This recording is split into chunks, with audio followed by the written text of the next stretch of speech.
राज्य से योजना को चलाए जाने के लिए मांग लगातार तेज होती जा रही है, उसी पर आज चर्चा करेंगे। साथ ही अमेंडमेंट बिल 2004 मदरसा बोर्ड में जो सरकार संशोधन करने के लिए जा रही है, उस पर आज चर्चा करेंगे।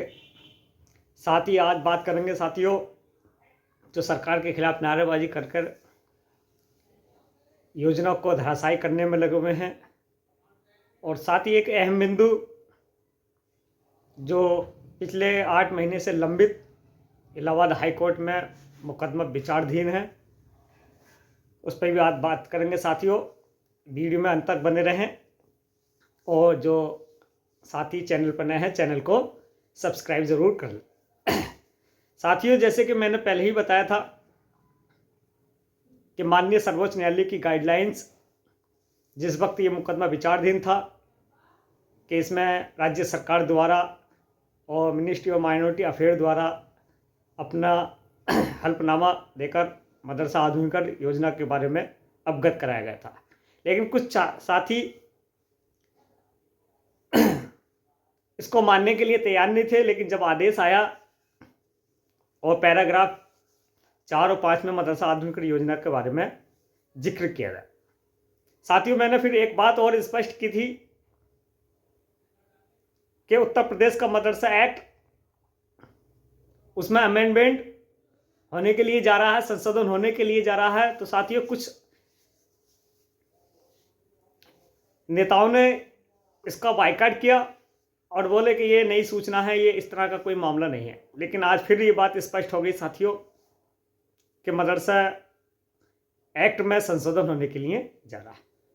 साथियों, ये संशोधन किस रूप में होगा, आज इसी को बात बता रहा हूं कि उत्तर प्रदेश में प्रदेश अनुदानित मदरसे,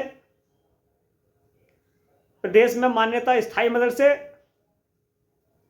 और अस्थायी मान्यता प्राप्त मदरसे जो आधुनिक योजना के अंतर्गत आते हैं, ये वो मदरसे एक्ट में शामिल होंगे। साथियों, जो उत्तर प्रदेश में वर्तमान में 560 मदरसे प्रदेश के अनुदान से चल रहे हैं, राज्य सरकार आलिया और उच्च आलिया स्तर पर जो वैकेंसी निकलती है, जो मैनेजमेंट कोटे से नोटिफिकेशन द्वारा भरी जाती है, साथियों मदरसा एक्ट में ये प्रावधान हटने के लिए जा रहा है। साथियों, अब चूंकि vacancy TGT, PGT, MA BEd qualified, TET और आयोग द्वारा भर्ती की जाएगी, ये संशोधन एक्ट में ये शामिल होगी। साथियों, दूसरा जो एड होने का स्तर था मदरसे में कि उसका कितना वर्ष होगा, इसका भी प्रावधान इसमें रखा गया है।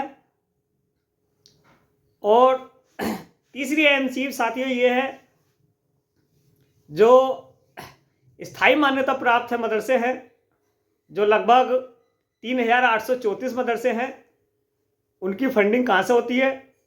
सरकार से वो अनुदान तो लेते नहीं है, मदरसे संचालित हैं। ऐसी कुछ प्रावधान इस एक्ट में संशोधन बिल में शामिल होंगे। तीसरी एक अहम, जो लगभग 8970 मदरसे हैं जो कि मान्यता उनकी स्थायी नहीं है, जिसमें उत्तर प्रदेश के 7442 मदरसे भी इसमें शामिल हैं। चूंकि लगातार हमारी ये मांग हो रही थी साथियों कि इस संशोधन एक्ट में मदरसा आधुनिकीकरण योजना को शामिल कर उसका स्थायी संचालन राज्य सरकार द्वारा किया जाए, क्योंकि साथियों हमने एक स्लोगन, एक नारा दिया था कि एक टीचर एक मांग। जब एक टीचर की एक मांग होगी कि राज्य सरकार इस योजना का संचालन राज्य स्तर से करे और आने वाले कैबिनेट में इसका विस्तार करे। साथियों चूंकि संशोधन एक्ट को लेकर हमने जो सुझाव राज्य सरकार को या राज्य के मंत्री को भेजे हैं वो लगभग 49 सुझाव है साथियों, जिसमें अगर मैं इसका एक्सप्लेन करूं तो ये बहुत लंबी प्रक्रिया हो जाएगी साथियों। लेकिन इसमें कुछ अहम बिंदु ये हैं कि राज्य से योजना का स्थायी संचालन किया जाए अतिशीघ्र, चाहे वो मानदेय कितना भी हो, और जो मान्यताएं हैं हमारी, जो अस्थायी मान्यता है उनको स्थायी किया जाए। हालांकि बहुत लंबी लिस्ट है साथियों, और मुझे उम्मीद है साथियों कि राज्य सरकार इस पर बहुत जल्दी पहल करेगी, क्योंकि माननीय दानिश आज़ाद अंसारी साहब जो लगातार माननीय मुख्यमंत्री जी के संपर्क में हैं और हमारी इस स्कीम को लगातार वो फोकस करे हुए हैं, लगे हुए हैं, और 1 या 2 दिन में फिर वो मुलाकात करने के लिए जा रहे हैं साथियों इसी संबंध को लेकर। और आप लोगों से दुआ की दरख्वास्त है साथियों कि उत्तर प्रदेश के जो 7442 मदरसे हैं, जिसमें लगभग 22,000 मदरसा टीचर्स कार्यरत हैं, जो अपनी नियमित सेवाएं बड़ी ईमानदारी से निभा रहे हैं। तो आज हम यही उम्मीद राज्य सरकार और राज्य से हमें उम्मीद है कि इस योजना का स्थायी संचालन अतिशीघ्र राज्य स्तर से किया जाएगा। साथियों, कुछ साथी सरकार के खिलाफ नारेबाजी कर अपनी मंजिल को प्राप्त करने का प्रयास कर रहे हैं साथियों। मैं उन लोगों तक ये मैसेज छोड़ना चाहता हूं कि ये वो स्थिति है साथियों जो मैंने पहले भी बताया था कि राज्य सरकार पूरी तरह से तत्पर है और हमारे फेवर में है। इसलिए कोई भी काम ऐसा ना करें उत्साहित होकर, एक्साइटेड होकर कि पूरी योजनाएं धराशायी हो जाए। इसकी एक अहम वजह और साथियों कि पूर्व में एक व्यक्ति ने कोर्ट के नाम पर अवैध वसूली की और राज्य सरकार और अल्पसंख्यक मंत्रालय को पार्टी बनाया और पूरी योजना का धराशायी कर दिया। साथियों, ऐसी गलती मत करो जिससे उत्तर प्रदेश का 22,000 मदरसा टीचर्स को नुकसान उठाना पड़े। एक और अहम चीज साथियों,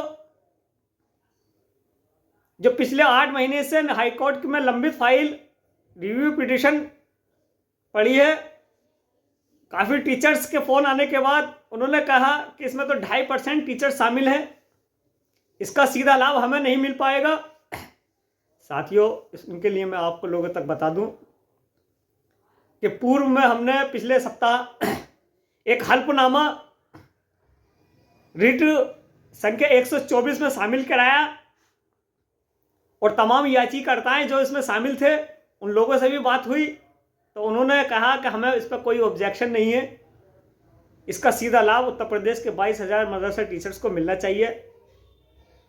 अगर आगे भी भविष्य में अगर इस पर किसी ने ऑब्जेक्शन नहीं लगाया तो साथियों इसका सीधा लाभ उस आदेश में उत्तर प्रदेश के 7442 मदरसों को मिलेगा।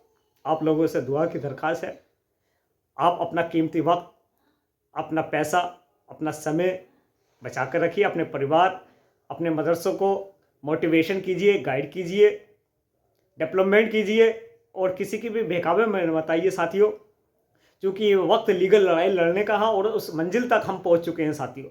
99% हम उस मंजिल तक आ चुके हैं साथियों, सिर्फ 1% बाकी है।